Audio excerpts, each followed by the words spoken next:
Hey dear viewers, thanks for clicking on this video. Welcome back to my channel Spoken English with Jitu. So today in this video we are talking about present indefinite tense.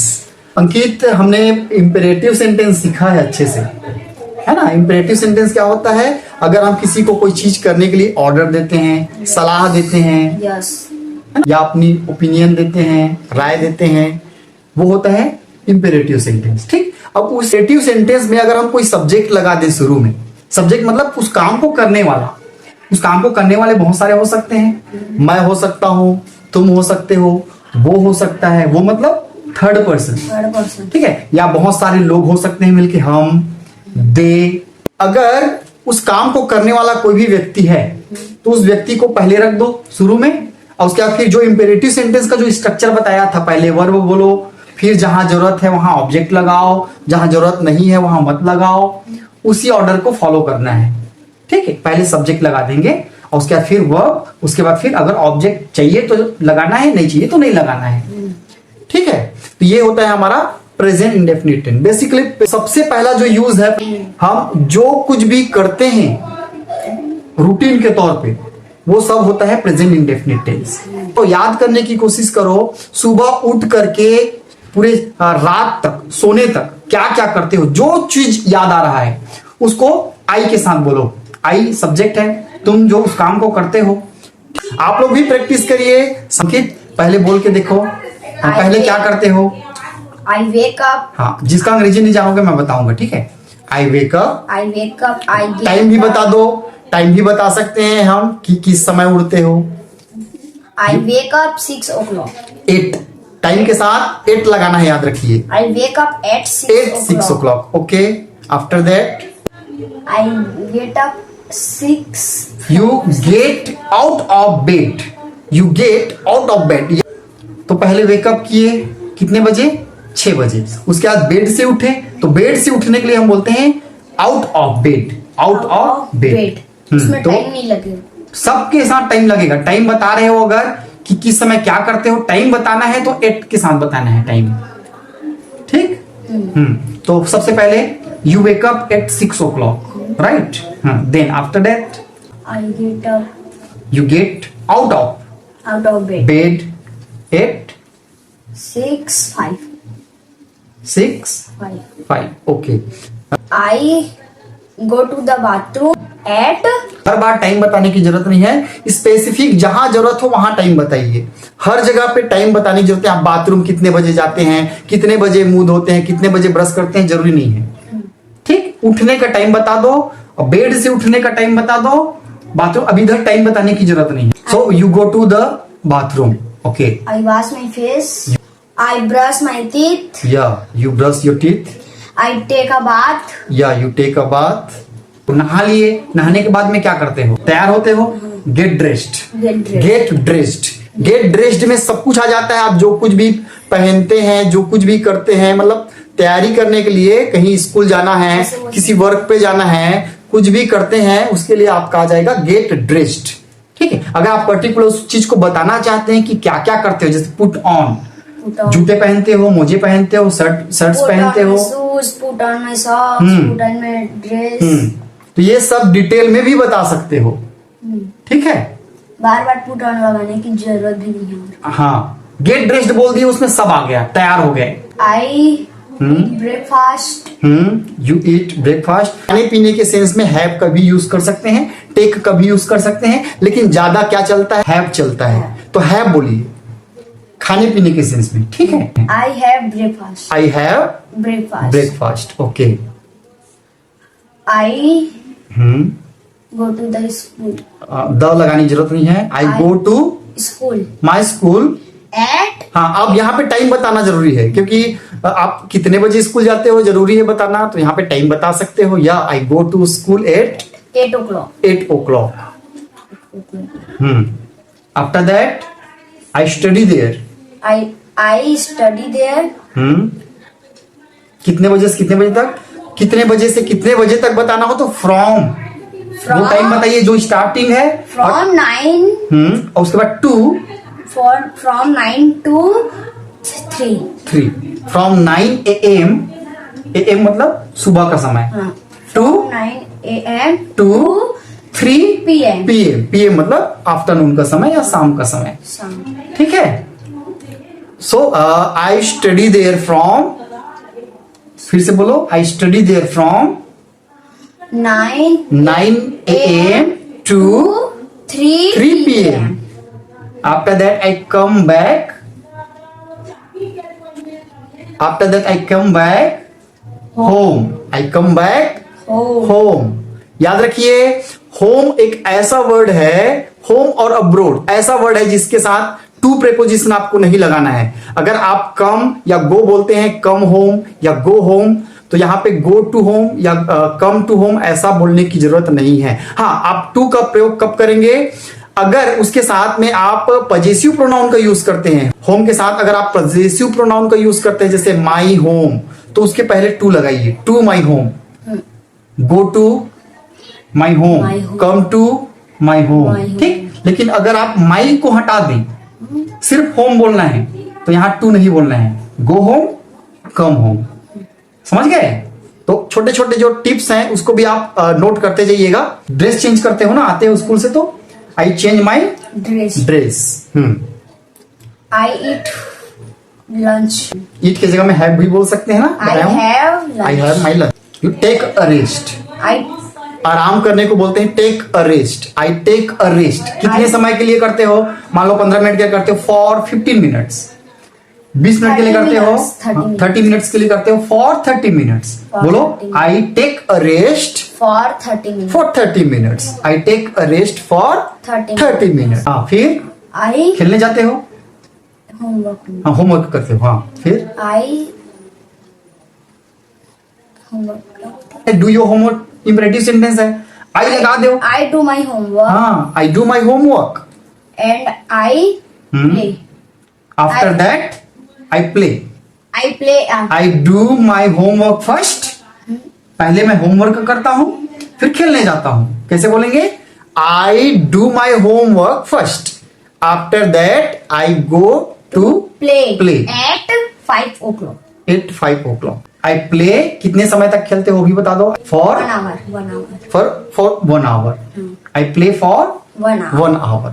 I come back home at 6 o'clock। At 6 o'clock। I eat dinner. 6 बजे dinner करते हो? No. चलो, जो कुछ भी किए ये daily routine है। आप भी याद करिए, आप डेली क्या क्या चीज करते हैं। जो भी चीजें आप करते हैं उसको आप बोल बोल करके प्रैक्टिस करिए। अगर हमको इसको इंट्रोगेटिव बनाना है, क्वेश्चन बनाना है, तो हम डू आई बस लगा देंगे। जो जो काम किए थे सुबह से शाम तक अभी जो बताए हो, सबको क्वेश्चन भी बनाओ और आंसर भी देना है अंकित। चलो, पहले पॉजिटिव स्टेटमेंट बोलो। I wake up. I wake up. It's 6 o'clock।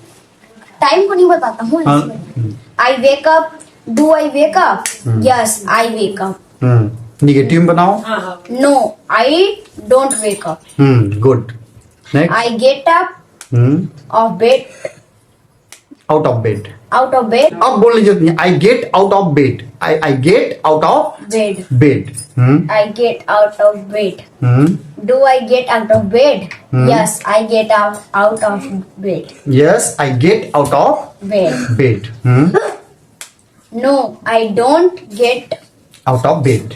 Out of bed. No, I don't get out of bed. Bed. Okay. I go to bathroom. I go to bathroom. I wash. Question बनाओ, question बनाओ।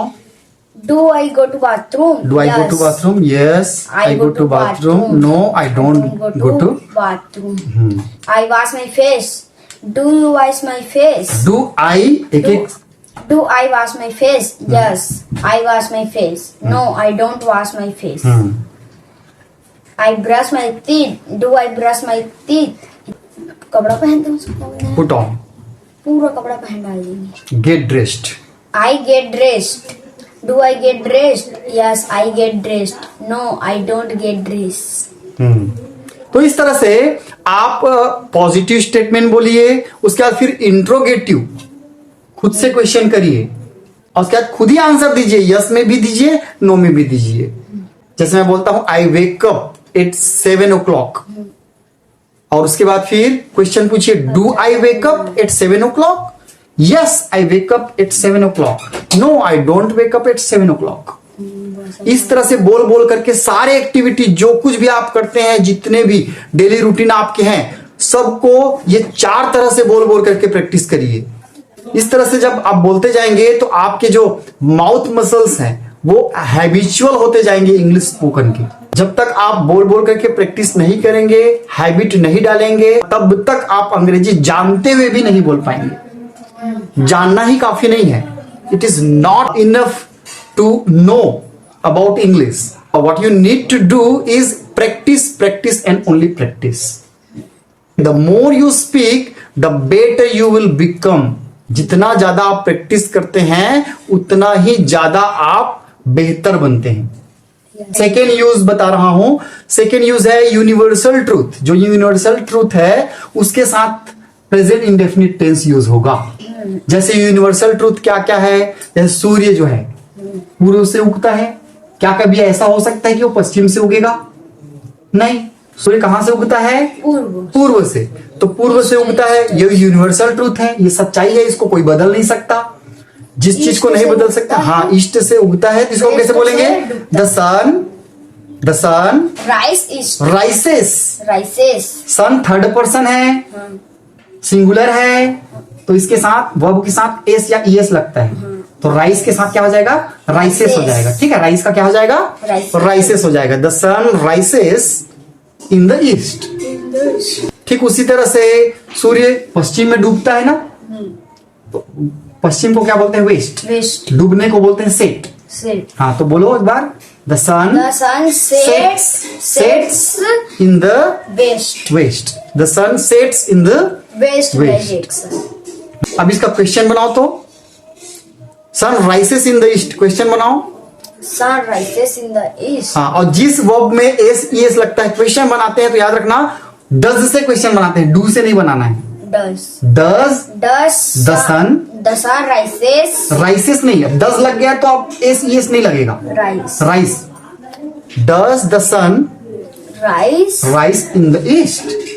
Does the sun rise in the east. जब हम question बनाएंगे तो does पहले लगा देंगे, subject के पहले क्या लगा देंगे? डज लगा देंगे। ठीक, और उसके बाद फिर वर्ड ऑर्डर सेम रहेगा। Does the sun rise in the east. Rise क्यों लगाएंगे? जैसे ही डज लगा तो वर्ब का जो एस या ईएस लगा रहेगा वो हट जाएगा, वो फिर से नॉर्मल अपने फर्स्ट फॉर्म में आ जाएगा वर्ब। मैं एक पॉजिटिव स्टेटमेंट बोलूंगा, उसका क्या बनाना? इंट्रोगेटिव बनाना, क्वेश्चन बनाना। ठीक है, the sun rises in the east बनाओ। क्या बनाओ? इंट्रोगेटिव बनाओ, क्वेश्चन बनाओ। Interrogative question. Does the sun rise in the east? Does the sun rise in the east? The sun sets in the west. Interrogative बनाओ। Does the sun set in the west? फिर से बोलो। Does the sun set in the west? Does the sun set in the west? ये universal truth है। और क्या क्या universal truth है? पानी को जब हम उबालते हैं 100 टेम्परेचर, हाँ, पानी जो है 100 टेम्परेचर पे क्या होता है? बॉइल होता है। ये भी एक यूनिवर्सल ट्रूथ है ना? तो water boils 800 degree Celsius. Water के साथ बॉइल्स क्यों बोले? बॉइल क्यों नहीं बोले? वाटर थर्ड पर्सन है। थर्ड पर्सन क्या होता है? वो व्यक्ति भी हो सकता है, वो वस्तु भी हो सकता है, कोई भी चीज जिसके बारे में हम बात कर रहे हैं। आई और यू के अलावा हम किसी दूसरे के बारे में बात करते हैं ना, आई और यू को छोड़ करके, वो थर्ड पर्सन होता है। थर्ड पर्सन सिंगुलर भी हो सकता है और प्लूरल भी हो सकता है। तो अभी हम वाटर की बात कर रहे हैं, पानी की बात कर रहे हैं, तो पानी हमारे लिए क्या है? थर्ड पर्सन है। और सिंगुलर है पानी, सिंगुलर माना जाता है, अनकाउंटेबल है। अनकाउंटेबल नाउन सिंगुलर में काउंट करते हैं। ठीक है ना? वाटर एस एस कुछ नहीं लगेगा, वो अनकाउंटेबल है। अनकाउंटेबल नाउन के साथ एस ईएस नहीं लगता। वर्ब के साथ लगेगा। वर्ब के साथ, वाटर के साथ जो वर्ब यूज होगा ना उसमें एस ईएस लगेगा, लेकिन जब क्वेश्चन बनाएंगे तो नहीं लगेगा। Water boils 800 degree Celsius. Question बनाओ। Does the water boil 100 degree Celsius? 8 लगाना है, 800 डिग्री 800 डिग्री सेल्सियस। ठीक है। तीसरा जो यूज है प्रेजेंट इंडेफिनिट टेंस का वो है परमानेंट सिचुएशन। ऐसे हम बोलते हैं मैं लवन में रहता हूं, मैं लवन में रहता हूं, परमानेंट रहता हूं ना लवन में, मतलब ये लवन मेरी पहचान है, ये जगह मेरी पहचान है, यहां मैं रहता हूं। टेम्पररी मैं दूसरे जगह रहता हूं वो अलग बात है, लेकिन मेरी पहचान किस जगह से है? लवन से है। लवन से। तो मैं क्या बोलूंगा? आई लिव इन लवन, I live in लवन, आई लिव इन लवन। लवन। पर जैसे काम भी करते हो परमानेंट कुछ जगह पे, ठीक है ना। I work I work in a school, in a school, I work in a school, मैं स्कूल में काम करता काम हूं। करता हूँ।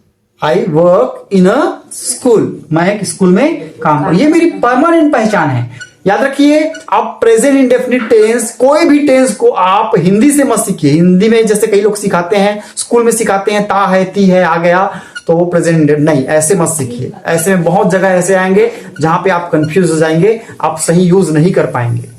तो याद रखिए, मैं सिचुएशन बता रहा हूं, सिचुएशन को आप याद रखिए कब कब आपको प्रेजेंट इंडेफिनिट टेंस यूज करना है। तो पहला हमने देखा डेली रूटीन, जो कुछ भी हम करते हैं, चाहे वो रोज करें, चाहे बीच बीच में करें, चाहे हफ्ते में करें, चाहे महीने में करें, चाहे साल में करें, ठीक, वो हमारे डेली रूटीन का पार्ट है। तो वो present indefinite tense, Present indefinite। ठीक। हम इसको 3 तरह से सीखेंगे प्रेजेंट इंडेफिनिट टेंस को। अभी एक थ्योरिकल है ये, इसके बाद हम प्रैक्टिकल भी करेंगे। कुछ वर्ब ऐसे होते हैं जो स्टेटिव होते हैं। स्टेटिव का मतलब होता है जो अवस्था बताते हैं, स्थिति बताते हैं वस्तु की, वो हमेशा प्रेजेंट इंडेफिनिट टेंस में बनते हैं। जैसे I know you, I know। मैं तुमको जानता हूं। डू यू नो मी, तुम मुझे जानते हो? क्या तुम मुझे जानते हो। नो हो गया, लाइक हो गया, वांट हो गया। प्रेजेंट इंडेफिनिट टेंस आप जो है इन तरीकों से यूज कर सकते हैं। बहुत सारे सेंटेंस मैंने आपको बताया, आप भी अलग अलग सब्जेक्ट के साथ अलग अलग वर्ब लीजिए और कहां कहां कैसे कैसे यूज करना है आप जो है समझ गए होंगे। अगली बार हम जब प्रेजेंट इंडेफिनिट टेंस में बात करेंगे तो WH क्वेश्चन की बात करेंगे। WH क्वेश्चन कैसे यूज करना है और कैसे उसका आंसर देना है, ठीक है कि उसके बाद फिर हमारा जो थर्ड वीडियो जो बनेगा वो पूरी तरह से प्रैक्टिकल रहेगा। और फिर ये 3 तरीके से आप जो है अगर वीडियो को देखते हैं और उसको अपने जीवन में फॉलो करते हैं तो जरूर आप प्रेजेंट इंडेफिनिट टेंस अच्छी तरह से सीख जाएंगे। Thanks for watching.